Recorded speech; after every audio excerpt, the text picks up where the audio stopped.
Hey, welcome back to my channel. Today I'm doing a tour of my shop again because it just keeps on evolving. But oh, never mind, that's not my shop. My shop is over there. Yeah, it's a lot smaller than I thought. So a few weeks ago I did a video asking for advice because I was thinking about making an addition here, which would cost me like $4,000 for the shell.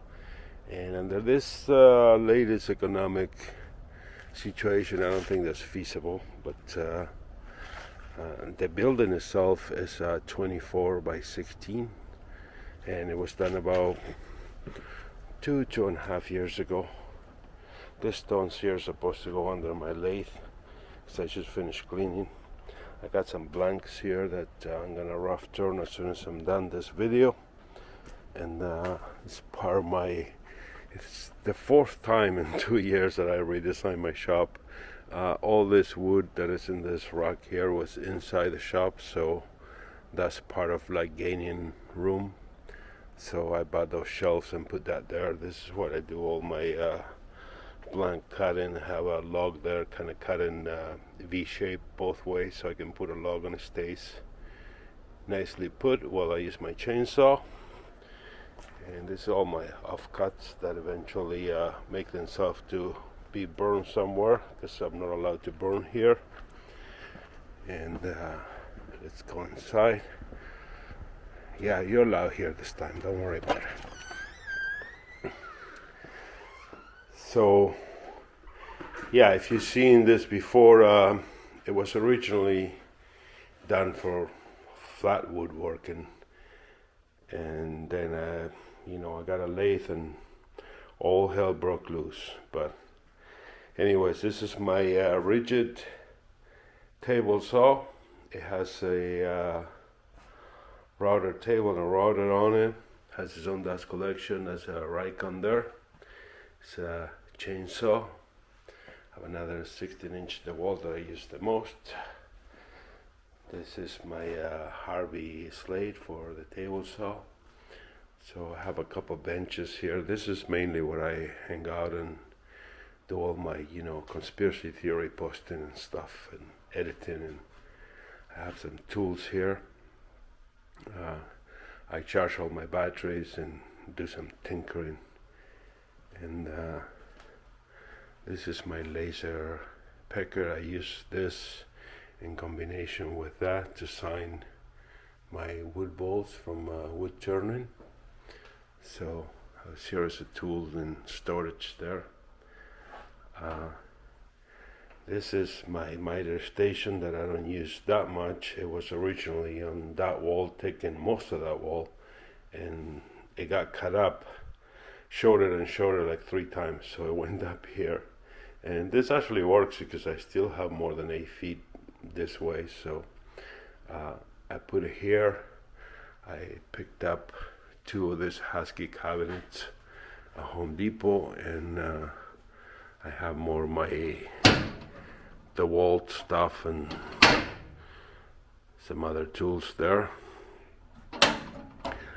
Under this bench I have a Mirka dust collector that goes with the sander, a rolling cart that has a drawer with some stuff on it, and I have a helical jointer.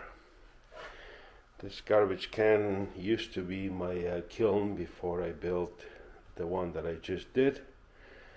My miter station has its own dust collection that goes to a vacuum under here that gets turned on and has its own hose.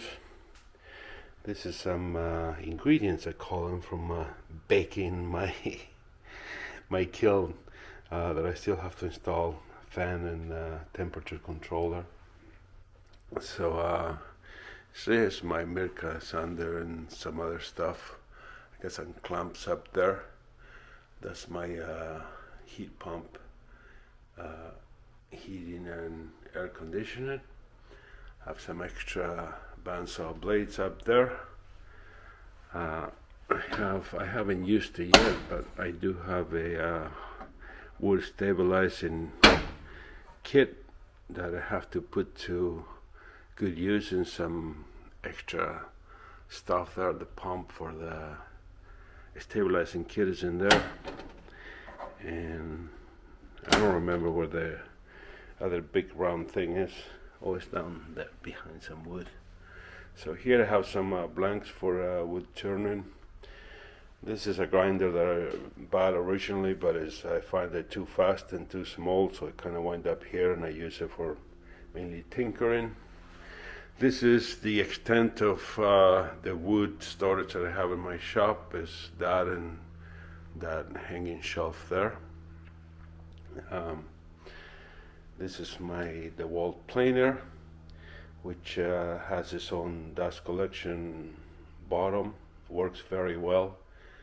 This is a very popular video that I did on this build.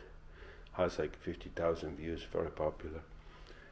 This I just finished, and my girlfriend Kim painted it to match my shop, which made it look amazing. So this is gonna be my kiln, where I have some stuff that is almost dry there, but there'll be several updates on this. This is my tinkering workbench, or also works as an outfit table. I have a vacuum that I use for general cleaning. It has a vise. It has some storage there for mainly hardware. This side has so I can sit, and under that I also have a rigid sander. This lamp here I use if I turn something kind of wet and thin that can dry in like a day or two. I will put it under this light, and it will dry up so I can sand it. My bench also has, so if you wanted to run clamps from the center, I made this hole with a removable tray. That part inside also can be removed, which right now has some stuff stored in it. And the slots here are so you can put a chisel or screwdriver or something. So moving on, this is my Gorilla dust collector. I love this thing, it's very powerful. It's also very loud. Eventually, maybe, when I do version 5 of my shop, this may be outside in some form. It's wood turn inside of it. It's my rigid drill press where I do my blank work, and same thing with a Laguna bandsaw. It's a 1412, and this area of the shop is wood turning, and I guess hand tools that I've been sitting here because I haven't done much of that, but I started with this in my basement when I first moved into this house, and I love this stuff. I had a lot of fun with it. I actually built this bench. No nails, no screws, and no power tools. It was all done with that stuff. But so Laguna 1836. This is a 220 version, 2 horsepower. I have a tool cabinet here with all kinds of tools, and 2 grinders with different wheels for all my sharpening. And it's at 80, 180, 220, and 600. This is a wannabe Tormek that I had, and I use them mainly for like sharpening, like kitchen knives and stuff. It has that 600 grit wheel that is worth more than the actual thing itself. I have a 10-gallon compressor here, one of those quiet ones that I have in between my 2 lathes, so I can reach either way. This is what I keep a lot of my gouges for this section here. and have a bench here with some storage underneath. I have a lot of manuals and stuff in there, and I also have underneath I have a whole set of which I haven't used, of a one-way coring system, and I have a vacuum pump here. This is a 220 heater that is just a backup, just in case the heat pump ever runs into a problem. So this temperature controller never comes up. Here I have my chucks, and you know how they say you can never have enough clamps. I say you can never have enough chucks. So I have like 4, 3 there, 1 on the lathe, 4 for this lathe and 4 for the other. And I could use another 2 probably. But anyways, this is all my sanding stuff. It's 3 inches. They're labeled this way, and they're from 80 to 400 that way. So if I decide to sand something, if I decide to start, let's say at 180, I just grab this one, and I just keep going until I get through my grits, all my finishing stuff. I also have a set of 2-inch sanding, same theory. This is some of the accessories for my lathe. I use mainly the drill for sanding, and for small stuff I have this little Mirka here, which cost a fortune. I don't know if I have to do it again, I probably won't buy it, but it is an amazing little sander. So here I have some more lathe accessories, some extra tool rest, and moving this way. Oh, I was making a couple handles for this Stewart body style adapter, and this one came out. I made the hole crooked, so I decided to redo it, and with a nice piece of wood that I had, and which is sitting here in my lathe. And the second that I started turning, I started to choke up, and my chest got really tight, and so I don't know what it is, if it's something with the wax. This came from, I don't remember what kind of wood it is, but I think it came from Patagonia, Argentina. Ironically, I am from Argentina, but I don't know. I just vacuum the whole thing, and I'm gonna turn this with my dust collector running, which I don't normally do. I only use it for sanding, but I'm gonna wear a mask, and I'm still gonna make a handle. And it's gonna look nice, and that's the end of it. So here I have my don't set your shop on fire with rugs can, and this is my new addition. By the way, I also picked up this 2 things from the restore. I put one there and one there.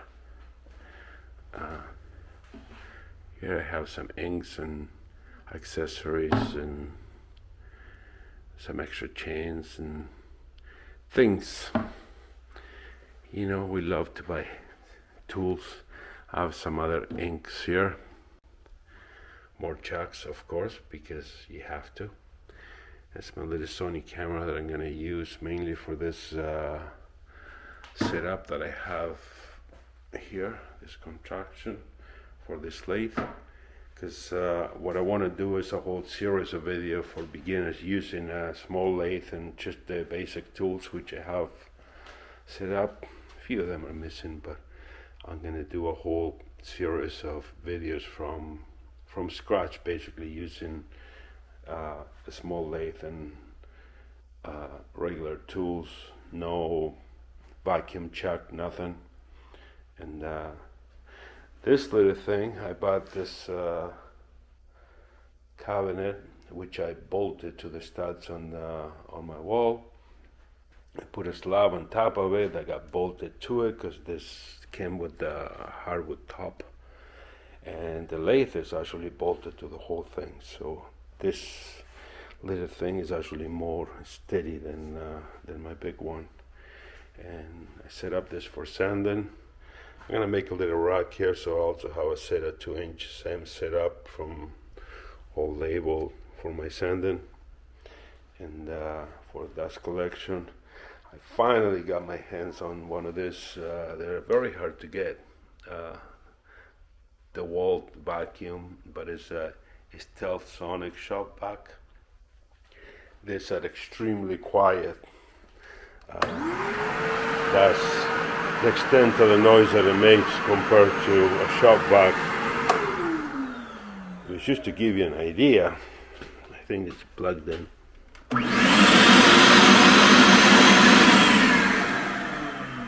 Yeah. So yeah, I think that's pretty much it. I added a couple extra lights here because I want to do videos, and so you know, it's a big pain in the butt to do video and do turning a wood turning. So when you watch videos out there for small channels, I'm not talking about my own, but do support them. You know, leave a comment, like it, or subscribe to people's channels. I do all the time. It's just to support people because I understand how much goes into making videos. So, but wood turning wise, this has become my favorite setup, and it has to do with, you know, you're turning here, you stop, you need something, it's right there, you need to sand, stuff is right there, you know, all you're doing is turning. You need to sharpen a tool, you turn around, your stuff is right there. For that matter, this one is set up for this angle here is 40, and I use that for my scrapers. So sometimes if I'm scraping a bowl, I will literally turn the thing on and leave it on. So I just keep, like, once the edge goes, I just turn around and get a new edge and just keep going, and it's great that way. So that's pretty much my shop today. Hopefully it will stay that way. And I know you're gonna say, hey man, it's too clean. Trust me, it took like a week to get it here just because I removed pretty much everything. Other than that, this place was a complete mess. That's what actually prompted me to redesign the whole thing. So I don't mind having a mess. What I did learn from it is that if you have the stuff sitting everywhere, as you pick it up and put it down, you never know what it is. So having places, then you go exactly to, when you're looking for something, you know exactly where to go. You're not like wandering around and then you find out that it's under a rug like 20 minutes later and you're all mad about it. But anyways, that's it for this video. If you have any questions or comments, leave them down below. I'll gladly answer. And I appreciate you being here, and I'll catch up with you on the next one. Ciao, ciao.